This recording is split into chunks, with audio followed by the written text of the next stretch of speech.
নমস্কার। চিনতে পারছেন? আমি সেই সুভাষ চক্রবর্তী। একটু জ্যাকেট ট্যাকেট পরে নিয়েছি, হিমালয়ের পাদদেশে এসে পৌঁছিয়েছি। ঠান্ডা ভীষণ, যার ফলে জ্যাকেট পরে বসে ভিডিও করছি এই কারণে জানেন যে বাংলাদেশের ময়মনসিংহের ভালুকায় 30 বছরের যুবক দীপুচন্দ্র দাসকে প্রথমে পিটিয়েছে, অর্ধমৃত অবস্থায় গাছের সাথে ঝুলিয়ে আগুন দিয়ে পুড়িয়ে তাকে হত্যা করেছে। বাংলাদেশ এখন বর্বরের দেশ, অমানুষের দেশ, অভদ্র দেশ। সেখানে বিচার বলে কোনো কিছু নেই। এরকম পিটিয়ে মারা, গণহত্যা করা, এটা তাদের একটা স্বভাবে দাঁড়িয়ে গেছে। তবে দীপু দাসের ব্যাপারটা ভিন্ন। দীপু দাস নাকি আপনার ধর্ম অবমাননা করেছে। বাংলাদেশে 16 কোটি মানুষের মধ্যে 14 কোটি মানুষ ইসলাম উপাসক আর 2 কোটি মানুষ সনাতনী উপাসক। এবার বলতে পারেন যে হিন্দুদের, বিশেষ করে হিন্দু বৌদ্ধ খ্রিস্টানদের ওখানে তাদের প্রতিবাদ প্রতিরোধের ক্ষমতা একেবারে শূন্যেরও নিচে। এক্ষেত্রে বলা যায় যে দীপু দাস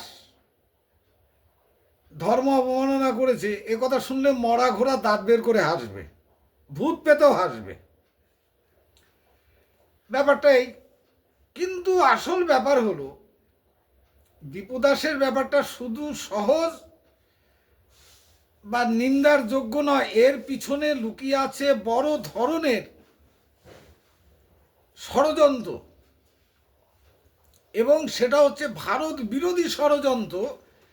এই যে মৌলবাদ এবং সন্ত্রাসবাদ বা সাম্প্রদায়িকতাবাদ, যাই বলুন না কেন, পাকিস্তানে জন্ম হয়েছে একেবারে সাম্প্রদায়িকতাবাদের মধ্যে দিয়ে, বাংলাদেশ ধোঁকাবাদের মধ্যে দিয়ে জন্ম হয়েছে। বাংলাদেশের জন্ম হয়েছিল মানুষের কল্যাণের জন্য, এবং এই বাংলাদেশ সৃষ্টির মূল পরিকল্পনা ছিল পূর্ব বাংলার হিন্দুদের। একাধিক তার প্রমাণ আছে।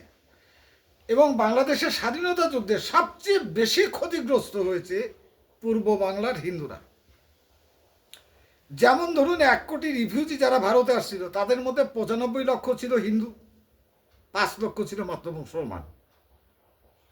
বাস্তব সত্য। হিন্দু যা মারা গেছে, 30 লক্ষ মানুষ মারা গেছে, তার মধ্যে 25 লক্ষ হিন্দু। 2 লক্ষ মা বোন ধর্ষণের শিকার হয়েছে, 1.5 লাখ হিন্দু। এগুলো তো আপনাদের জানা। এবং এই যে স্বাধীনতা, ভারতের জন্য যে স্বাধীনতা হয়েছে, আপনারা প্রত্যেকেই জানেন, এটাই ঐতিহাসিক সত্য। ভারত না এগোলে বাংলাদেশ কখনোই স্বাধীন হতো না। ভারত এগিয়েছিল শুধুমাত্র হিন্দুদের পরিকল্পনার কারণে এগিয়েছিল। বাংলাদেশের স্বাধীনতা সংগ্রামে আপনি বাংলাদেশের জাতীয় পতাকা বলুন, তারপর জাতীয় প্রতীক বলুন, তারপর যে মুজিবনগর সরকার, সব কিছু হিন্দুদের, এগুলো সবই হিন্দুদের করা। যাই হোক, এখন সেই বাংলাদেশ পাকিস্তানের সাথে হাত মিলিয়ে সমগ্র দক্ষিণ এশিয়া গ্রাস করতে চাইছে।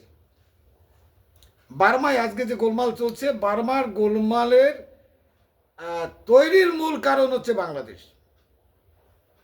যখন আং সু মং আপনার প্রধানমন্ত্রী ছিল, সে সময় বাংলাদেশের ডিজিএফআইয়ের বড় বড় কর্তারা যে কক্সবাজারে বার্মা বর্ডারে মাসের পর মাস কাটিয়েছে, রোহিঙ্গাদের নিয়ে এসে ট্রেনিং ক্যাম্প খুলে বাংলাদেশের বান্দরবনে ওরা ট্রেনিং নিত।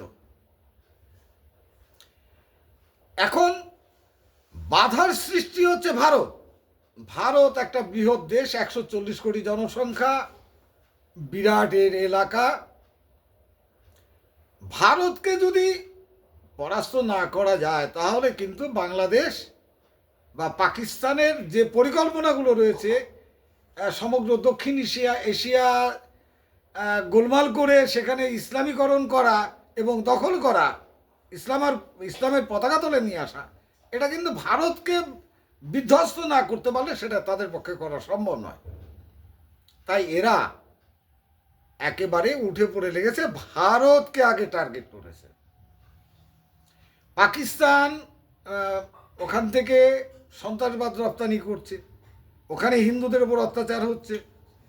বাংলাদেশ দোসর তার সাথে হাত মিলিয়েছে। পাকিস্তানের আইএসআই এসে এখন জঙ্গি ঘাঁটি করেছে, তারা প্রশিক্ষণ দিচ্ছে, আত্মঘাতী সন্ত্রাসবাদী তৈরি করছে, যেটা পশ্চিমবঙ্গ, আসাম, ত্রিপুরার সীমান্ত দিয়ে বা মেঘালয়ের সীমান্ত দিয়ে অনুপ্রবেশ করিয়ে ভারতের ভিতরে তারা বিধ্বংসী কার্যকলাপ করবে। এগুলো হচ্ছে আজকে দীপু দাসের যে হত্যাকাণ্ড, এগুলো হচ্ছে তার পূর্বতম লক্ষণ। অতএব দীপু দাসকে হত্যা করেছে শুধু এইটুকু নিন্দা জানিয়ে, প্রতিবাদ জানিয়ে আপনারা কেউ বসে থাকবেন না, সজাগ থাকুন বাংলাদেশের বিরুদ্ধে। বাংলাদেশে এখন আর বন্ধু সরকার নেই, আর এ বন্ধু সরকার কবে হবে না হবে তারও কোনো ঠিক নেই। শুধু এইটুকু বলবো, বাংলাদেশ সম্পর্কে সজাগ থাকুন। এরা ভয়ঙ্কর পরিকল্পনা নিয়ে এগোচ্ছে এবং এই ভয়ঙ্কর পরিকল্পনা তার প্রথম পদক্ষেপ হলো দীপু দাসের হত্যা। অতএব সাধু সাবধান, আপনারা জেগে থাকুন, সতর্ক থাকুন, চারদিকে লক্ষ্য রাখুন। এই যে অনুপ্রবেশকারী যা অনুপ্রবেশ হয়েছে তার 10% ফেরত যায়নি, এখনও 90% অনুপ্রবেশকারী রয়েছে। এসআইআর আবহে এই অনুপ্রবেশকারী, পশ্চিমবঙ্গের অনুপ্রবেশকারীরা তারা ঝাড়খণ্ড, বিহার, এই সমস্ত জায়গায় যে আত্মগোপন করেছে, উড়িষ্যায় আত্মগোপন করেছে, যারা বাড়িঘর করেছে, এখানে বাড়িঘর করে আজকে দীর্ঘ 30 বছর 35 বছর বসবাস করছে, তারা একটাও যায়নি। অতএব আমি বলবো, এখানে মিনি বাংলাদেশ গড়ে উঠেছে, এরা আগামী দিনে জেহাদি হয়ে উঠবে। অতএব সাবধান বন্ধুগণ। এই পর্যন্ত বলেই আজকের মতো নমস্কার।